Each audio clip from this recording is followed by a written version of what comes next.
transition to our message today, we're inviting up Kate Houk, who's been here before. Thank you for joining us here again this week. So let's give it up for our speaker today. Thank you so much for joining us. Thank you. Good morning, Midtown. I'm so glad to be back. I am so excited to be with you. Last summer, I got to come for a few weeks, and it was such a treat, and you all were so welcoming. And so when Ryan reached out and was like, hey, you want to come back? I was like, where do I sign up? Yes. Literally the best place in Fresno. So deal with that reality. Anyway, but I don't know if you guys feel this, but a lot of times it feels like things just keep getting worse. Right? Right? Sometimes it just feels like things keep getting worse. I mean, for example, have you heard Gen Z slang? Yeah, it does slap. Thank you. No, I have been called chuggy. What is that? And I've been told I have no riz. And I said, not in my minivan. Absolutely not. Get that out. But there is just so much going on in the world, right? There's conflict in the Middle East. There's war in Ukraine. There's inflation. There's hurricanes. There's, I don't know if you guys have heard, there's an election coming up? No? It's been so under the radar. We're just not even present to that's happening in a couple weeks. There's just so much going on. And sometimes it can be really hard to believe that things are going to get better. But the truth of the matter is, bad news bears, is that things have always kind of been a mess. Things have always been hard. And Jesus in John 16 says, I have told you these things so that you may have peace. In this world, you will have trouble. But take heart, I have overcome the world. Unfortunately, in this life, pain is inevitable. And when we experience pain, it brings out of us really hard questions. It leads us to ask questions like, God, where are you? How do you see us? Why are you allowing this? And are we being punished? And these questions are really normal reactions to pain, because what they do is they uncover our God concept. Or actually, they uncover our God image. Our God image is this relational imprint that we have on our hearts of how we relate to God. And it also forces us to reckon with our lack of control in the world. And so today, I want us to consider, what do we do with our hard questions? And how is God revealing himself to our perplexed heart right in the middle of our pain? Today I want to introduce you to someone, Julian of Norwich. And Julian is someone who experienced a lot of pain, and she held her suffering up to God, asked really hard questions of God, and she was really honest with God when the answers that God gave didn't feel like they were enough. Have you ever asked questions of God and felt like, man, what I'm getting is not enough? So she took what God showed her in her pain, and she spent the rest of her life sitting with it and learning from it.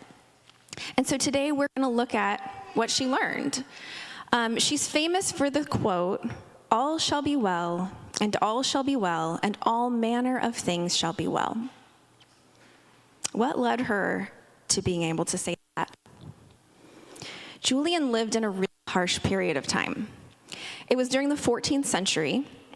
It was in Norwich, in England, and it was immediately following the 100 Years' War. So there was a lot of suffering going on in England at the time. Norwich was somewhat protected from the effects of the war because it was close to the coast, and it lived right on the banks of a river. So it was a port city, which means there was a ton of trade going on in Norwich at the time. And it made Norwich a very wealthy place. But with all of that trade came rats. And with all of the rats came fleas. and with the fleas came the Black Plague. Now, we recently went through a pandemic. Also, not sure if you guys remember that. But the Black Plague was truly horrific. People would swell up, their skin would turn black, and within a week they'd be dead.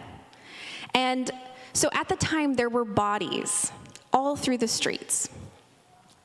And when Julian turned 6 years old, the plague came to Norwich for the first time. The first epidemic lasted 3 years, and in the spring of 1352, 50% of the population of England had perished. 50%. And Norwich was hit even harder because it was a port city, and 3/4 of the population of the city gone.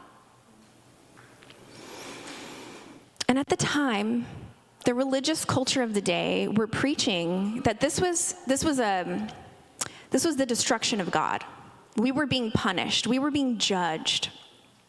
And that God was this vengeful and dangerous entity who was trying to wipe everyone from the face of the earth. They were saying it was the days of Noah.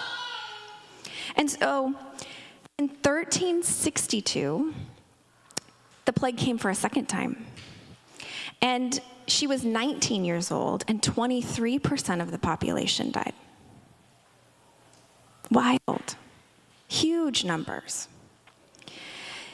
The plague ended up returning 6 times during Julian's lifetime, when she was 6, 19, 27, 33, 41, and 45. Here is Julian in an environment where 3 out of every 4 people are gone. No one came out from this period of time untouched by the effects of the plague. And Julian scholars believe that she had probably been married, and at the time of her experiences with God, and when she's 30, she's living alone with her mother. That tells us that she had more than likely had a family and a husband, and they had all died to plague. So, during this time, the Franciscans were wandering around, as Franciscans are wont to do, and they're preaching about this God of love. And this is so different than how she had heard about God growing up. It had been all these pictures of hell, destruction, and here are these people who are saying, no, God is a God of love. And she starts to go, well, I don't know what to do with that, right? She's like, man, that feels so different, because her God image, her relational conceptualization of how she knew God was one as a punisher. And then she's hearing people tell her, wait, no, God is a God of love.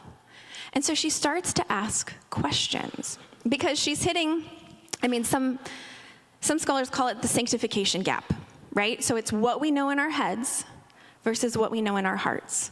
And sanctification or transformation takes place when truth moves from our heads into our hearts, and we then can relive and relate out of it. So these questions are propelling Julian.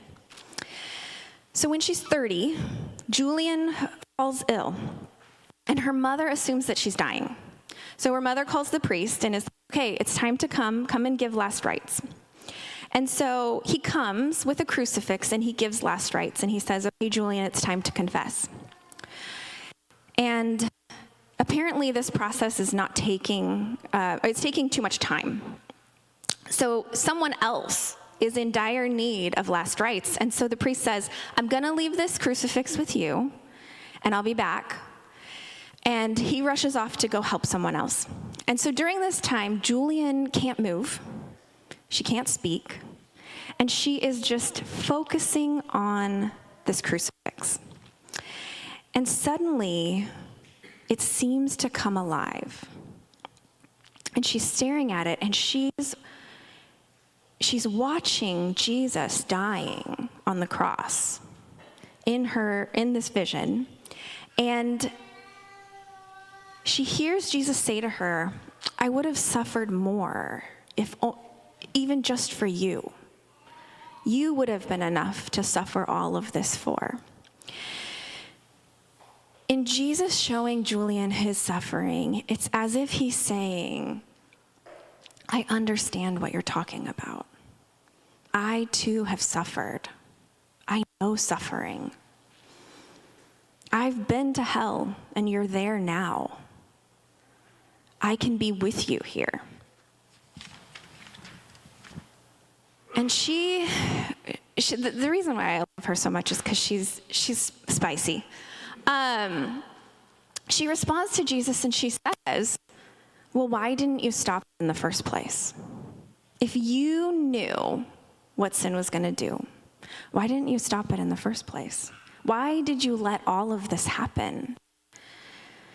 And the cool thing about Jesus is that Jesus stays with her. He doesn't just give her some word and then is deuces. He stays near Julian in her questions. Her questions don't offend or scare off God.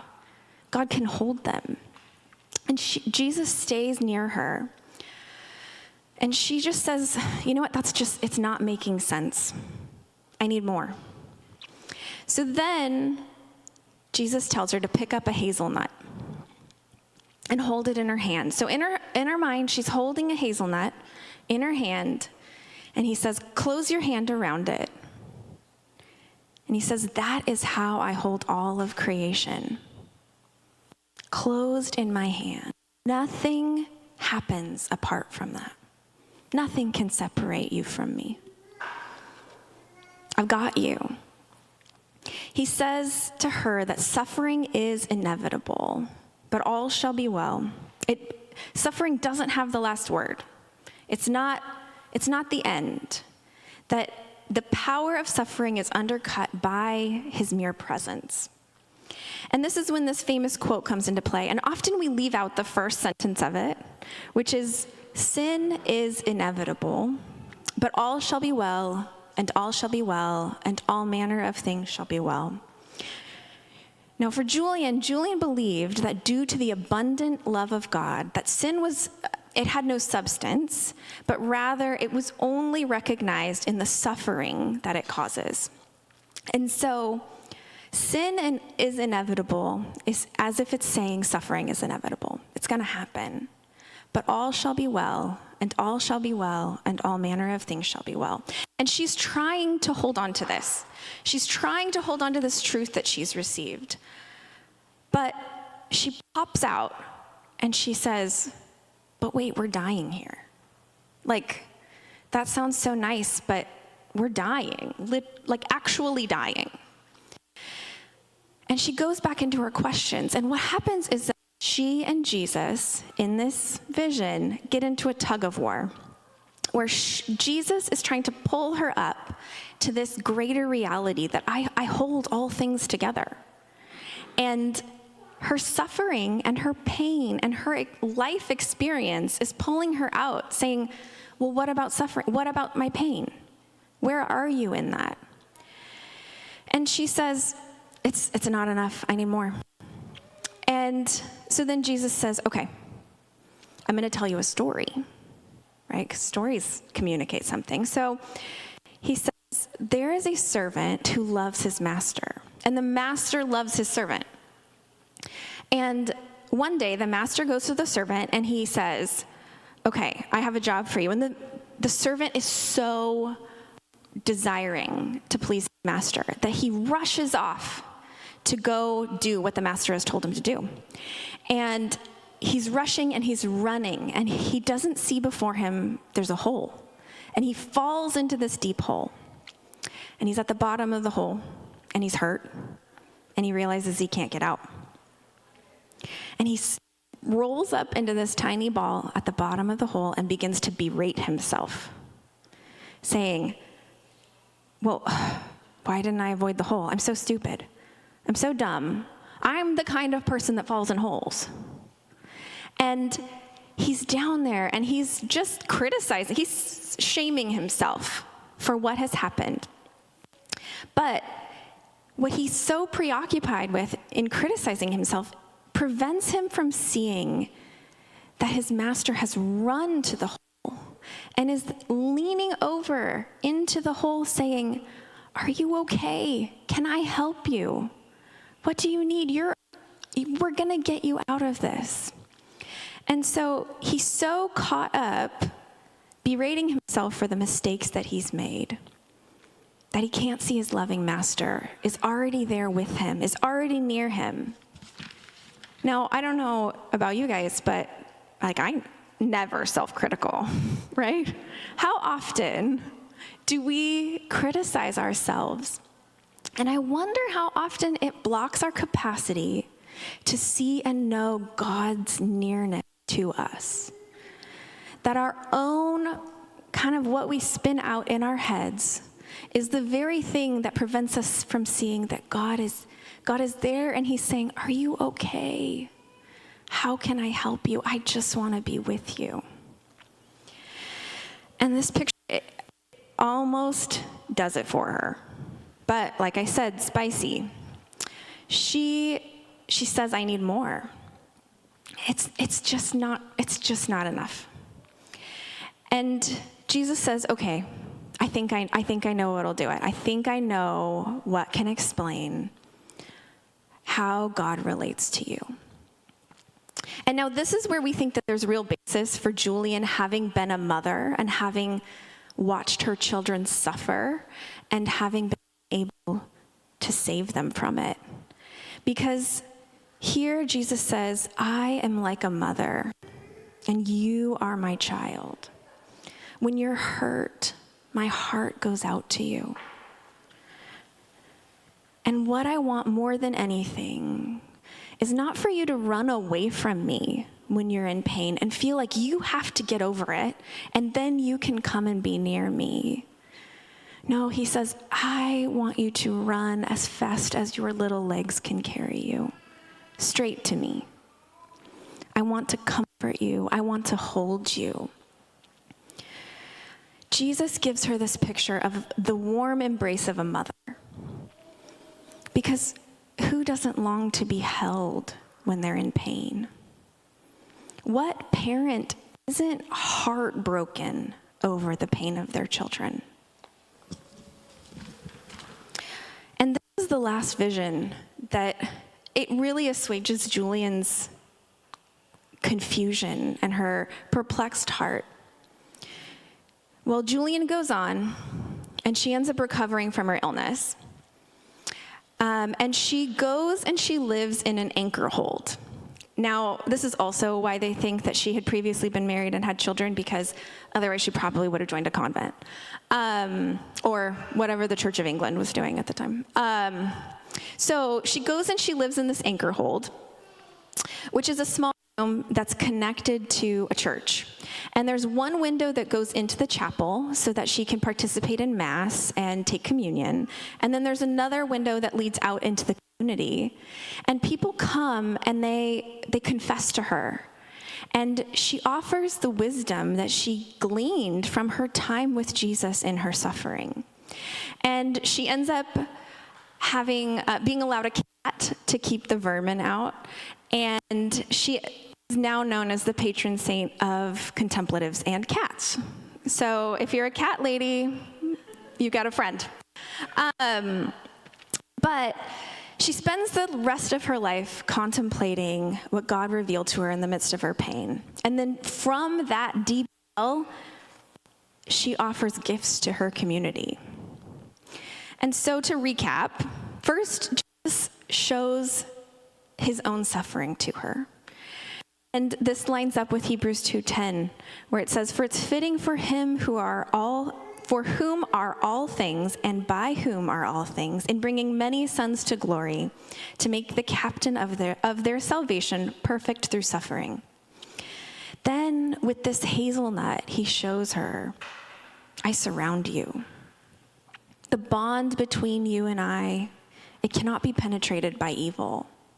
I hold you. You are secure in my hand. All shall be well. And this kind of touches on Colossians 1:17, where it says, he was there before any of it came into existence, and holds it all together right up into this moment. And then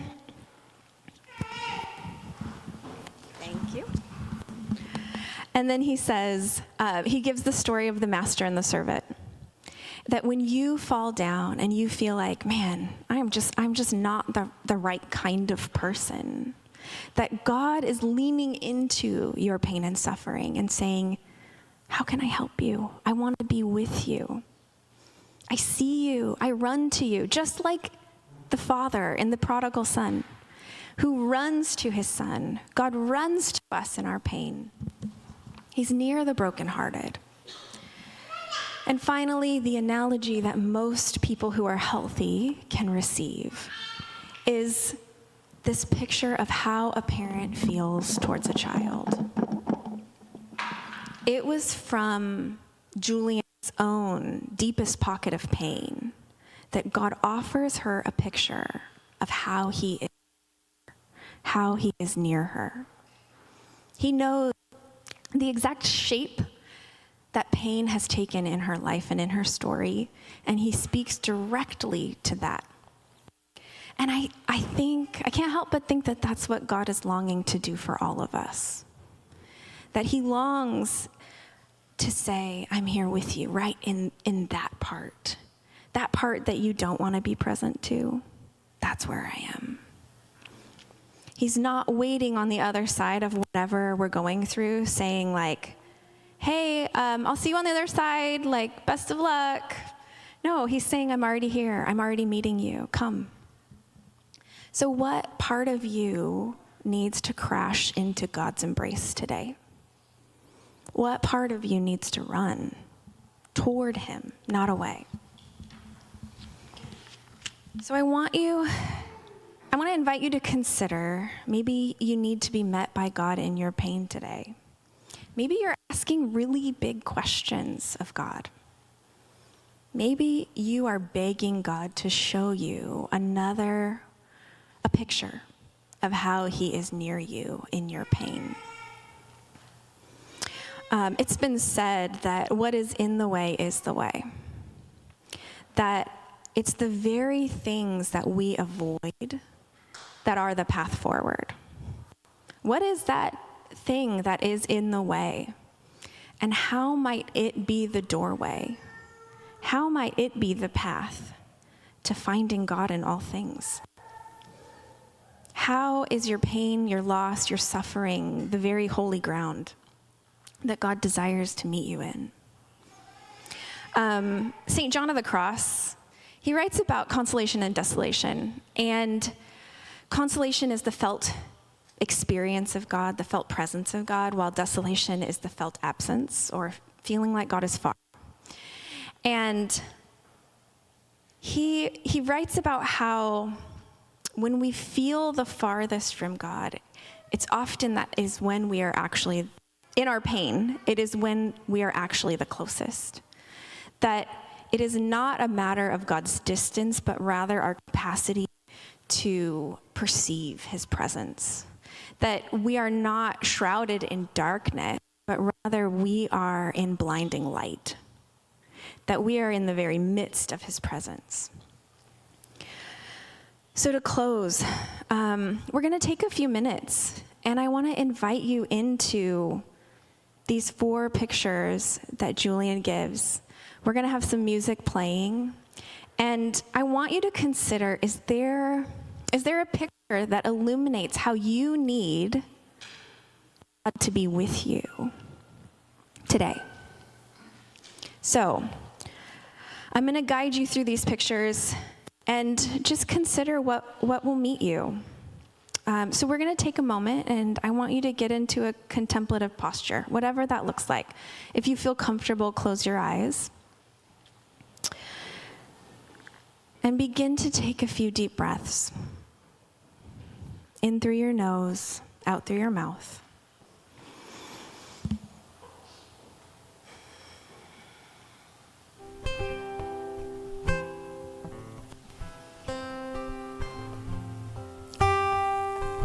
Feel yourself sinking deeper and deeper into the presence of God.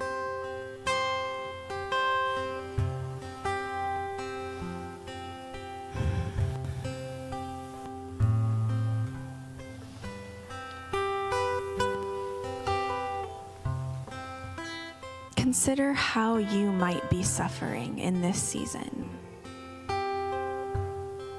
Maybe it's your relationships. Maybe it's your singleness. Maybe it's your health or the health of someone you love.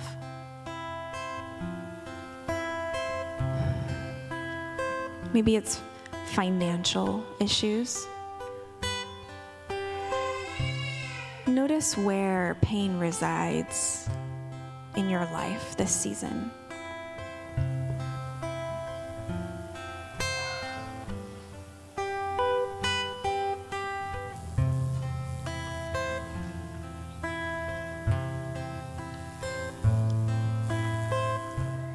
Take a moment and see if you are drawn to one of these pictures.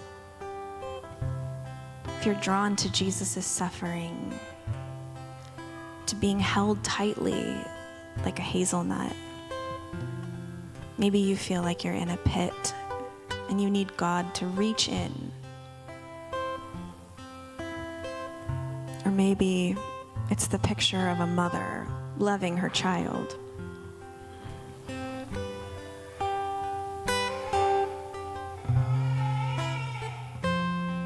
Sit with whatever picture feels comforting to you. Or maybe you're asking a lot of questions. Maybe you're like Julian and you're saying, God, it's not enough. I need something different. Ask God to give you a picture of how He's near you.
Jesus, you suffer alongside us.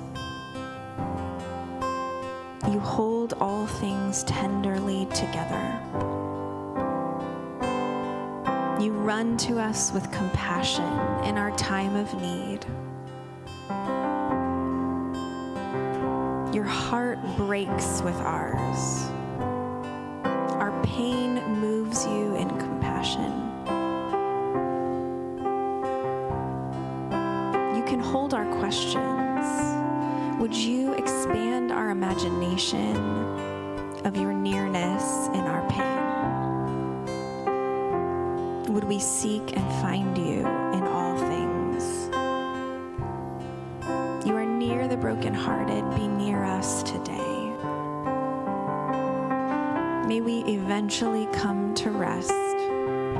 In all shall be well. All shall be well. All manner of things shall be well.